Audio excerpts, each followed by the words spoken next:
Во едни неповолни временски услови, секој момент на Охридскиот аеродром треба да пристигнат 45 патници од Турција кои што ќе одмараат на Охридската ривиера. Практично ова ќе биде првиот лет на Turkish Airlines кој што ќе сообраќа 4 пати неделно на Охридскиот аеродром. Тука со мене е министерот за транспорт и врски Александар Николовски.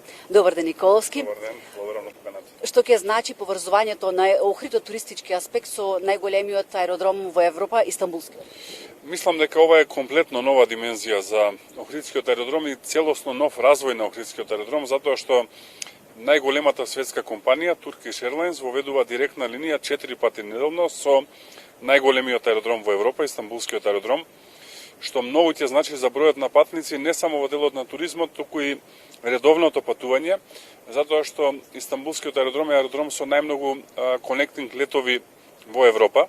Веќе познавам луѓе кои што имаат купено карти од Сиднеј за Охрид или од Вашингтон за Охрид или од Торонто за Охрид, затоа што токму преку Истанбул ќе можат како конектинг летови да доаѓаат во Охрид, што драстично ќе го зголеми бројот на патници и тоа ќе помогне покрај секако развој на туризмот, да се развива и бизнисот, да се развиваат комуникациите, што повторувам, мислам дека е една комплетно нова димензија за Охридскиот аеродром.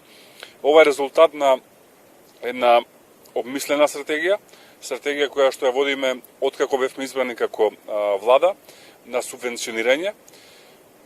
Го променивме целосно моделот на субвенционирање.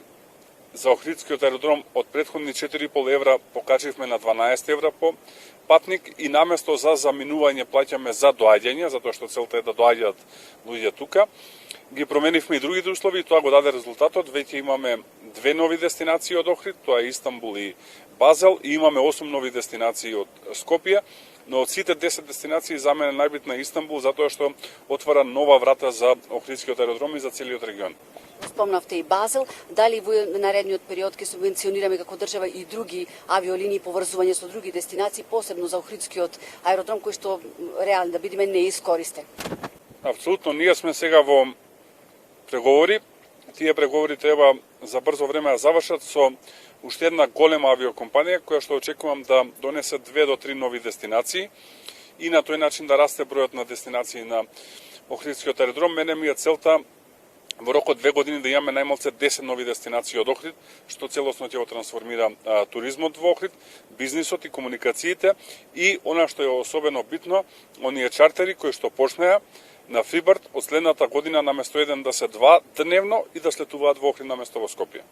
Успееме, Николовски, да го преземеме приматот на аеродромот во Тирана, кој што работи добро. Голем број од странските туристи слетуваат таму, а овдека транзитираат.